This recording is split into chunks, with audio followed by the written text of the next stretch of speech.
poussière, que on avait dit comme ça, par exemple, le mystère de la poussière. Dans Genèse 3, verset 14, nous donne, Genèse 3, verset 14 donne un autre aperçu dans la situation de l'humanité. L'Éternel dit au serpent, puisque tu as fait cela, tu seras maudit en tout le bétail et en tous les animaux des champs. Tu marcheras sur ton ventre et tu mangeras de la poussière tous les jours de ta vie.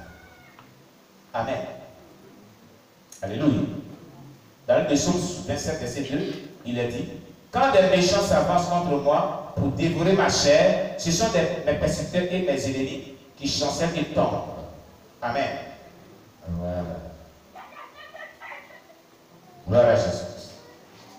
On avait vu que dans les pratiques démoniaques et sataniques, les féticheurs, marabouts, agents du diable utilisaient la poussière pour faire du mal à l'esclave. Et nous sommes. Amen. Par exemple, j'ai un bref rappel sur la vie avant de continuer. Par exemple, il y a des féticheurs qui demandaient comme ça, qui demandent, papa, qui demandaient, ils continuent de demander, que pour ceux qui veulent aller nuit, et ce n'est pas une bonne chose, dans le monde pays, c'est ce qui se passe, à l'année prochaine, il faut prendre la poussière en bas de son pied, et tu m'envoies ça. Vous allez appeler ces gens des choses. Hein? Et quand les gens marchent, ils marchent. Quand il finit, il regarde, il n'est pas là, c'est celui qui a marché là. Il prend la poussière, il envoie ça à son féticheur, et son féticheur se marabout sur qui même a fait du mal à son péché. On a vu ça dans le témoignage de Jean-Baptiste Anton, la jeune sœur qui voulait faire du mal. Il a pris la poussière, il a fait les deux mystiques, rien ne lui est arrivé. Parce qu'elle était dans le Seigneur véritablement. Et je vous dis, si vous êtes dans le Seigneur véritablement, quoi que l'on fasse contre vous, cela n'aboutira pas. Amen. Amen. Cela n'aboutira pas. Retenez cela. Donc la poussière est utilisée par Satan pour faire du mal. Mais rappelez-vous, Moïse avait utilisé la poussière pour combattre Pharaon. Pas de manière mystique, mais sur l'ordre de Dieu. Donc la poussière est une arme efficace dans le combat spirituel. Gloire à Jésus. On va voir la suite aujourd'hui et on va prier en fonction de cela. Amen. Véritable situation de vie. Dites-moi pourquoi les gens apaisent-ils la terre? Pourquoi l'adorent-ils? Pourquoi quelques orateurs d'idoles font-ils la libation sur la terre? Pourquoi les Nigériens pressent-ils sur la terre afin de détruire la vie de leurs victimes? Pourquoi quelques gens utilisent-ils la poussière comme moyen de consultation pour tracer le destin de ceux qui viennent pour la divination? Regardez, d'autres ça envoie les féticheurs. Moi, je suis jamais parti voir un féticheur marabout depuis ici. Je suis jamais passé par là. Là, il y a eu des témoignages où les gens disent qu'on a vu des féticheurs marabouts, on est parti. Ils prennent la terre comme ça, et puis ils font comme ça. Et puis ils font des incantations. Ils prennent le sable, ils font comme ça. Et puis ils mettent des bouillies, ils font des trucs. C'est pas ça? D'autres ont parlé de ces gens. Mais pourquoi ils prennent la terre et ils font ce genre de choses? La poussière et la terre contient un mystère. Alléluia. Un mystère qui est très puissant. Parce qu'ils savent que l'homme est tiré de la poussière de la terre. Et c'est l'homme qui va nuire. Il utilise cela dans le mauvais sens pour faire du mal à l'embauche. Vous comprenez? Ces choses ne sont pas bonnes. Mais Dieu est un remède très puissant. Très puissant. Comme ce genre de choses. Amen. Alléluia. Amen. Seigneur Jésus. Gloire à Jésus-Christ. Amen. Pourquoi les sorciers et les féticheurs rendent-ils hommage à la terre? Pourquoi glorifient-ils toujours la terre? Pourquoi la supplient-elle pour la faveur quand ils offrent des sacrifices, chantent des incantations et exécutent leurs mauvaises tâches? Pourquoi? Pourquoi quelques personnes jurent-elles par la terre? Pourquoi utilisent-ils le sol comme char? Pourquoi les féticheurs utilisent-ils le sol comme partie de leur sacrifice? Pourquoi les devins et les féticheurs exigent certaines choses de la terre? Vous ne vous posez pas toutes ces questions. La réponse est très simple. Ces enfants du diable comprennent la puissance terrifiante qui réside dans la poussière. Mais ils utilisent cette puissance-là dans le mal. Ils ont identifié cette puissance et savent comment s'en servir pour exécuter leurs activités maléfiques. La Bible même le précise. Mon peuple est détruit parce qu'il lui manque la connaissance. Osée 4, verset 6. La qualité de votre connaissance s'améliorera ces derniers jours si vous arrivez à suivre ce que nous sommes en train de dire.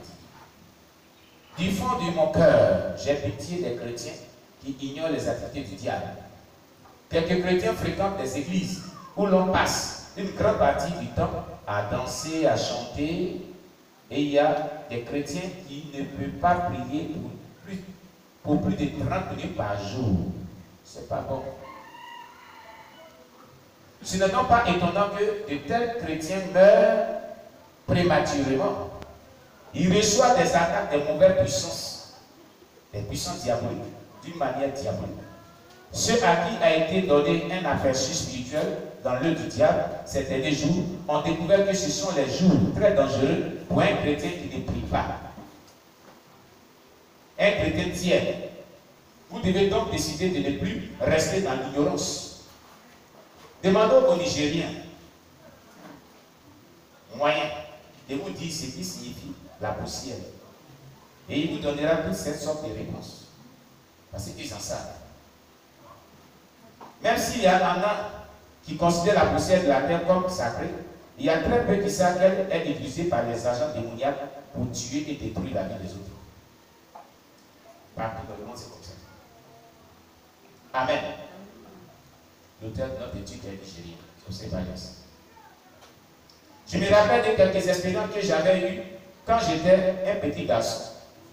L'école primaire que je fréquentais, à l'ouest du Nigeria, était située près d'un cimetière. Nos enseignants nous avertissaient et instruisaient sur ce que faire si nous rencontrions, disons, un fantôme ou des petites créatures. On nous dit de prendre de la poussière, de la jeter sur le fantôme. On nous assurait que le fantôme disparaîtrait.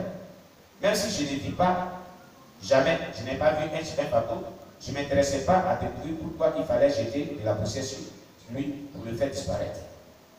C'était tout simplement parce qu'il savait que la poussière pouvait être utilisée contre une arme. Pouvait être utilisée comme une arme de combat pour se défendre. Aussi. J'ai eu une autre expérience quand j'étais un jeune homme. J'ai fréquenté une église particulière et j'ignorais que le pasteur de l'église avait le don des visions. Un jour, pendant un culte, il fit une chose surprenante. Je me trouvais au dernier rang dans la salle pendant le culte quand il cria à une femme qui entrait dans l'église, son bébé au dos. Pourquoi entrez-vous dans l'église si votre tête femme? Sa question m'étonna. En fait, j'ai vu la femme. Elle portait son bébé au dos. Mais lui, il la voyait entrer sur sa tête, bébé au dos, dans l'église. Amen. Et la femme rentrait avec joie, contente. Elle chantait même avec nous. L'apparence, elle était comme tous les autres orateurs. Mais à ma surprise, il crie. À ma surprise, au cri du pasteur, elle sourit simplement et dit: je suis désolé d'avoir rentré dans ton église sur la tête. Je suis désolé, c'est ce qu'elle préfère dire. Et qu'est-ce qu'elle pourrait dire? Je suis désolé, il n'est pas dû passer comme ça. Sorcellerie. Vous m'appelez. Je ne savais pas que ce serait détecté. Parce que les jeunes, ils ne connaissent pas toutes ces choses. Cette femme-là avait une alliance avec la terre. Au lieu de marcher avec ses pieds, elle marchait avec sa tête. Le pasteur leur ordonna de marcher avec ses pieds ou de quitter l'église. Moi, je n'ai vu personne qui marchait avec sa tête ce jour-là Ben, je savais bien que ce qui s'est passé à l'église était réel et puis était étrange. Amen. Une chose étrange s'est passée récemment dans un de nos théâtres de cinéma. Ceux qui étaient venus voir un film furent choqués quand ils découvrirent qu'un homme était venu dans la salle pour recueillir la poussière sous les chaussures de ceux qui étaient venus regarder des films théâtrales. Un homme est spécialement pour prendre la poussière sur les chaussures. Pendant qu'on était penché sur les films, en bas des chaussures, et puis il partit avec. Vous voyez toutes ces choses? Au cours de l'interrogation, l'homme confessa qu'il voulait recueillir la poussière pour faire une charge qui attirait des clients sur ses locaux commerciaux. De la manière dont les gens ont pris le cinéma, il voulait que dans son lieu de commerce, il est venu prendre la poussière parce que les gens viennent beaucoup dans son lieu de commerce pour payer ses articles. Poussière, la poussière. Vous comprenez? Les gens se rendirent compte que l'homme essayait d'utiliser l'arme de la poussière contre eux. L'ignorance coûte cher. Nous vivons dans un ère où l'ignorance peut causer bien des dégâts. Par conséquent, nous devons apprendre à tourner les armes de l'ennemi contre lui-même. De nombreux croyants ont commencé à bâtir des maisons qu'ils ne pouvaient achever pour des raisons mystérieuses. Si vous vivez une telle expérience, il vous faut apprendre à utiliser l'arme, la poussière, comme ceux qui l'utilisent contre vous. Moïse avait utilisé l'arme de la poussière. Vous n'avez pas vu ça dans la Bible? Elle est typée là. Hein? On va en arriver au test, vous allez voir. Alléluia. Si vous allez commencer à bâtir une maison et vous l'abandonnez à un niveau particulier, prenez l'arme du combat spirituel contre l'ennemi et la maison sera bâtie et achevée. Déclare l'auteur de cette étude. Voilà ce qu'il faut faire. Levez-vous et allez au chantier de construction et parlez à la poussière de coopérer avec vous au nom de Jésus-Christ. Et ne pas coopérer à l'investir pour détruire votre chantier. Regardez. Le prophète Jérémie, qu'est-ce qu'il a dit? J'en ai dit, je pense, la concordance. Le public de texte de la Bible. Il fait une nation prophétique très étrange. Amen. Alléluia. Oh, vraiment, c'est pas possible. Ces gens sont là. Enfin, il n'y avait pas tout ça.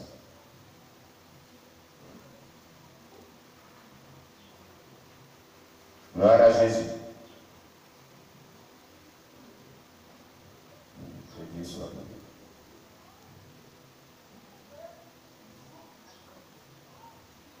Je crois qu'il a prophétisé un jour, il parlait à la terre. N'est-ce pas? Il a crié terre, terre, terre. Écoute la parole du Seigneur.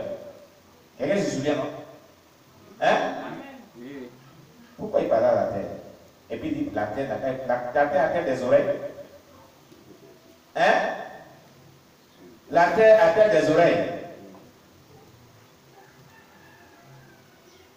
Hein?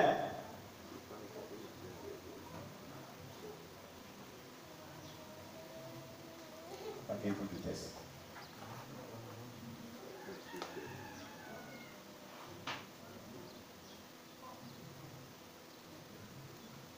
Gloire à Jésus.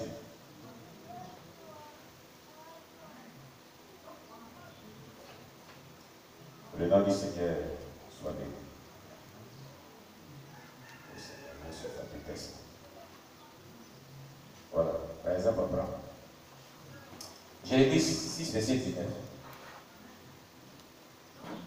Voilà. C'est Jérémie 6, verset 19 et Jérémie 22, verset 29. Voilà. Voilà les deux tests. D'abord, prenons Jérémie chapitre 6, verset 19. Ce jeune homme-là, il n'a pas encore compris son ministère. Il n'a pas encore suivi. Il n'a pas compris son ministère, il n'a pas encore suivi. Tu vois. Amen. Jérémie chapitre 6, verset 19 d'abord. Jérémie chapitre 6, le verset 19. Oui, Jérémie chapitre 6, le verset 19. Écoute, terre. Écoute, terre. Voici, je vais faire venir sur ce peuple le malheur. Je vais faire venir sur ce peuple le malheur.